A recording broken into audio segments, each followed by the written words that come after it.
Hello, YouTube. Okay, I got a few things I'd like to talk about.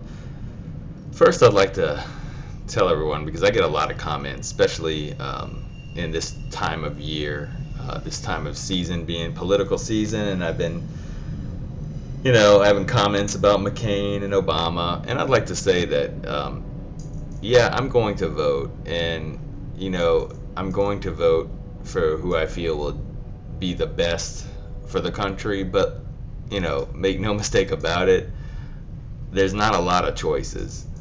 Um, and I was reading an independent report today that basically said that all McCain's plan, and with his plans for tax cuts and what have you, will go $5 trillion more towards the national deficit, and Obama is like 3.5 trillion more with all his programs. So to me, neither of these guys are really, and the issue that I'm most worried about is going to do a very good job. Um, we're still trying to tread water heading towards the waterfall, as I read in this article. I'm not using that line as my own. An economist said basically that we no longer can tread water because we're heading towards a waterfall. That And once you hit that waterfall, I mean, we're gonna have the dollar's gonna go down in value, and you know, like I said before, 25% of our GDP is going to pay off just the interest for the 10 trillion. And what's so interesting about that, the whole national debt thing, the deficit and the debt, is that I think it was 1913 that um, we actually, for one day, went to a balance of zero, and then immediately the next day we were back in debt. But it took from around, and I may be a little bit wrong on the date, but I think it was around 1913 until 2000 to get to close to $5 trillion in debt. And under Bush, the last 8 years, we've doubled that in just 8 years of time. So, what can you say? Just, how they always say that we're the next generation's going to have to pay for it. Well, I think we're the next generation. And if we're not the next generation, then definitely the next generation is going to pay for this borrow and spend government that we've had, for the longest time. And it's not just Republicans. It's the whole shebang. It's Republicans. It's Democrats. None of these people are really working for the people. They're working for the business. And if you look up a definition of fascist government, it's basically business and government married, linked together. The government works to drum up the business for the business. They go to other countries and to get. So, in other words, what I'm saying is fascism, government and businesses are closely linked together. It got a perverse meaning from Nazi Germany. People associate fascist government with Hitler and the Nazis. Um, so, I don't know. It certainly seems like we're living in a government that works for the business and not for the people. Okay, that being said, I'm going to go on to my next subject. I think very few people, maybe more people than I know, uh, can understand what it is. Let me explain. Let me give you the background on it. I I was I think it's pretty well known that I had some anxiety problems a couple of years ago, and I attributed that to a lot of things. I was moving, new job, new place.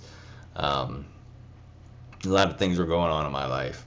So I think in the last couple of months, probably the last 2 months, I ended up weaning myself off the medication, the anxiety medication, and things were going sort of good. Um, and I thought, yeah, I could live without it. Well, just in the last 2 weeks, it's really weird. It's not what you think. If you're not a person who has any kind of I would like to call it just a disorder or just a imbalance maybe. Uh, See, I think Mel's basket case certainly would understand this, and it's hard to understand unless you're going through it. In other words, I can understand schizophrenia, but can I really go dive into the mind of someone who's a schizophrenic? No, I mean, no, I don't think. I think it's impossible.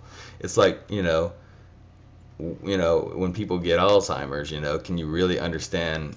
They forget things, but can you really understand what actually day after day goes on in their mind? No, I don't think you can unless you actually experience it. So, um, when I heard people that had panic attacks and anxiety attacks when I was younger, I sort of thought the same thing. Like, what? These people just can't. What's wrong with them? I didn't understand what the whole thing was about. It's really something that's not control. You cannot control as much as you sit there and try to calm yourself down. Um, your mind just doesn't allow it. It doesn't allow it. Things, and I'd like to say it's from the way I grew up, constantly with the cult that I grew up in, constantly worrying about things, and it ended up my mind ended up, for whatever reason.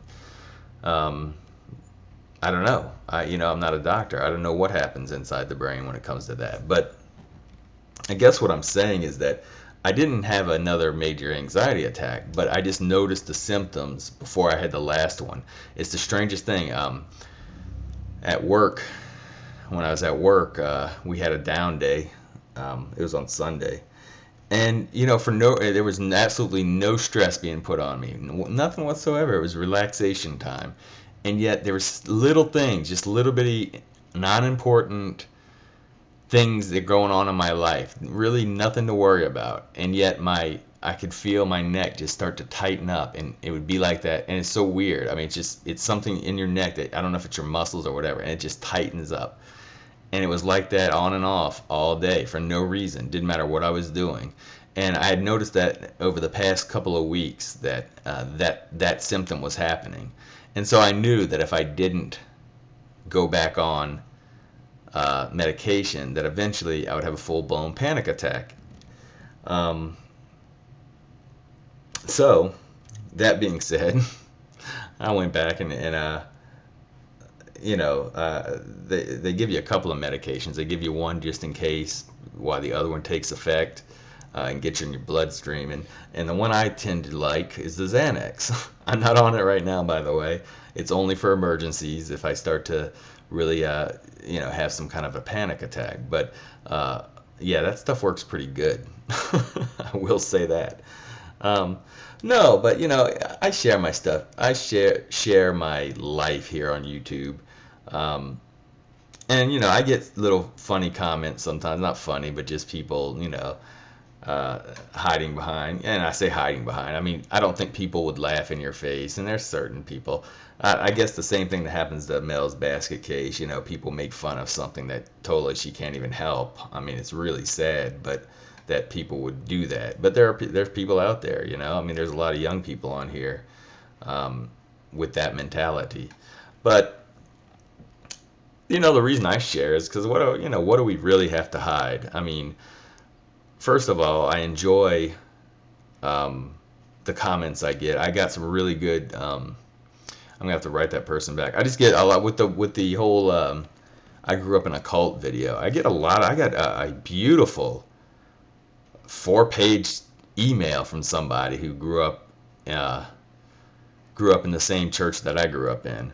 Um, and I had yet to thank the person, but and then I got another full page one today in my email account, and yeah, I get a lot of response, and those videos were made quite a while ago. At least a couple of them were, but I just share it because why not? Um, I don't feel like I have to be something I'm not, and maybe if I make a video saying, hey, I have this disorder, you know, uh, people won't be scared to talk about it. I don't think people are, but maybe some people are thinking that, something's really, I just think it's better to talk about things, I guess. I'm not going to sit here and act like me making a YouTube video is going to somehow save the world but, well, I guess that's all I want to say. Uh, but it's me, that's That's my little thing. I never thought it would happen to me. I never thought I'd be the person. But it does make me think, and this is real short. I got a little time left. Uh, Something makes me think that we live in a world, a society, that we become more susceptible to these disorders, depression, anxiety, all these different things. People aren't living close to their families anymore. The world moves so fast, and I really think our bodies aren't really made, our minds, I should say, are not really made um, for the time we live in.